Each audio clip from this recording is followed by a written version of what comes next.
Welcome back to the channel, everyone. Today we've got the Revell F4U-1A. This is obviously an early Corsair, another one to add to the collection. We're going to have a look at how we can go from some of this clunky molding and parts to basically some light improvement work and some scratch building there. So as I say, this is definitely an older kit. It's not an expensive one. I think here in Australia it's about $70. It was in the stash. It sat there on my end for a long time. The instructions are basically 1970s, so you're not going to get any surprises. You're not going to get any extra information, that's for sure.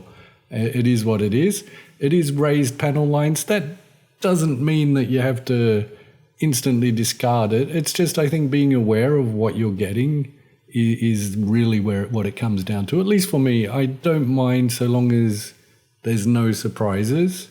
So into the build, you can see some of it is very basic and really quite clunky, I suppose. So you can see how that bulkhead is molded right into the seat, and that did annoy me. The pilot itself, I did play around with a little bit, but he looked mutant. And I'm really just showing you here, be careful, don't clip these off. The antenna masts are actually just molded in, which I don't like. I suppose that to me, anything like that's very easy to break off. This is just using a chisel blade just to clean up some of those flat parts. Never hurts to have some extra tools. If you're new, you slowly accumulate this stuff over time. So what I'm trying to do, for some reason, that whole bulkhead, I assume that's what it's called, let me know in the comments, was really irritating me. And the thickness on the seat itself was really driving me crazy. And I thought this was an easy one, just to use some plastic card, clean it up, and you'll get a much better presentation, I suppose, or finish for really what I think is not too much work. And sometimes it's just fun doing this type of stuff. I really just cut out the shape in the plastic card. I couldn't tell you what it is. I think it was, I tend to accumulate scraps of stuff, and like most people, so there was a bit of sight and feel, but already you can see how that's big improvement. At least I think it is, compared to that really chunky molding. And looking at my other Corsairs, I did go back and see how they were structured. So that's what I've kind of done there. I wouldn't say I've gone super technical on the build, but sometimes, especially with the cockpit, I like to see some action, some things that are happening. And so, for example, I'm adding in a few bits and pieces, I think, for the flight controls. Generally, these planes were very simple, at least from what I've seen. But you don't want to leave it too bare, which I think there's a sort of fine line between adding a few bits and pieces and really going overboard. You can do too much. The instrument panel is just purely a decal, which generally I don't mind in 1/72nd, but the problem is in 1/32nd and generally larger scales, you can notice a difference. You can even see there how the molding itself doesn't line up with the individual instruments. If you were being very particular, you could sand that back and probably get a better finish. Sometimes, though, I think there's always a balance between what would you say, like the trade-off between your results and what you're going to get, especially on the lower end kits. There's always that, do you want to put too much work in? So here I am just cutting out decals and really trying to make something of the cockpit. Again, I was looking at my other Corsairs, just some simple quick fixes on the tail assembly. There is some drilled out parts. For some reason, I didn't have a larger drill, and this is about a 3mm drill bit, so whatever that is, you'll have to work it out in inches, 1/8 of an inch, I think. So I'm almost reaming this out at this point.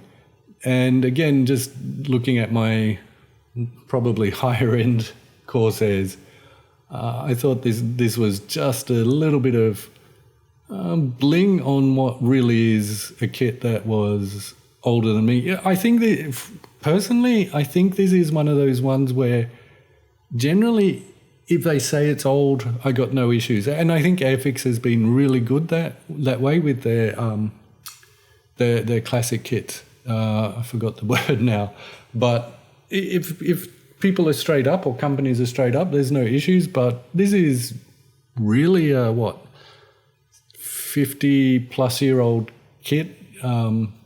If they tell people, that's fine. I have no issues. And on that front, again, you're not paying $200 plus, like say Tamiya, but you're also not going to get the same sort of quality. And Trumpet are probably in between, and there's different reasons why I'd suggest to go with others, and I'll get into that in part 2 of this series, or this build. Actually, it's hardly a series, but just on what you would say. I think for beginners, or maybe even younger people, you can still get a nice plane sitting on the shelf, but so long as you keep it in mind that you're never going to get some of the detail of the higher end or better quality kits. So it's just being aware, I suppose. The engine you can see here, it really does look like, actually vintage classic. That's the one for Airfix, isn't it? It is what it is my point here. The fit on the whole, there's no bad fit. I will give it that. And again, I don't want to be disparaging because it's a nice little kit. A third of the price of the higher end ones, let's say.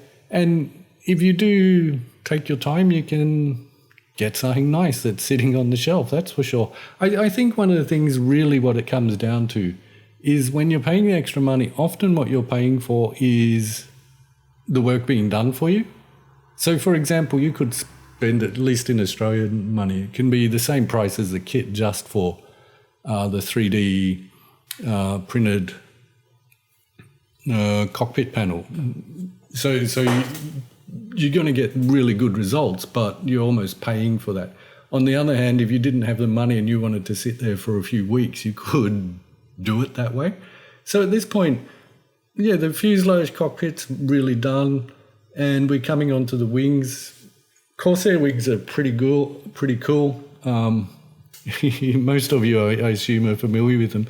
The only thing I would say is if you're a beginner, I probably wouldn't start with Corsair. The wing is just a little bit tricky, and especially in the folding wings of a lot of Navy planes. It's probably not the place to start. There's simpler wings, Wildcats, Hellcats, Spitfires, whatever, are much simpler. And in this case, the wing was a bit strange, but it all goes together nice enough. So I wouldn't get too hung up on it. Again, it is what it is. It's a 55-year-old kit that you're going to get. You'll get a nice kit if you take your time and you can use it as practice. And as you saw at the start of the video, I've got a few nice Corsairs. It sits there nice on the shelf. So take that as you will. At this point, there's no great surprises. This was probably, this kit's old enough that it's almost the way of inventing how to put these together. Undercarriage, again, I'm not sure how this is going to hold up over time. One big problem with a lot of the larger planes is purely that the undercarriage and the plastic will sag with time. On the higher end kits, what you'll find is that there's often steel pins that can go inside. I did come across the engine with, it was just silver, aluminium, and then I've come across with burnt iron. These pins or struts, I think they're like a sway bar. I'm not 100% sure. If someone does know in the comments, let me know. They're not in the instructions, but they definitely should be there. Interior green, just to do the internals.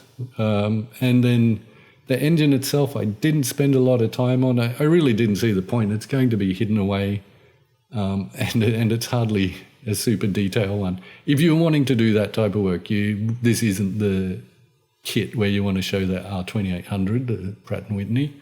So this is the plane coming together at this point. Like I said, not too much work on the engine. Part 2 will really finish it off, and that's probably where I'll go into a bit of a comparison on the different versions and the merits of each. As always, like, comment, and subscribe.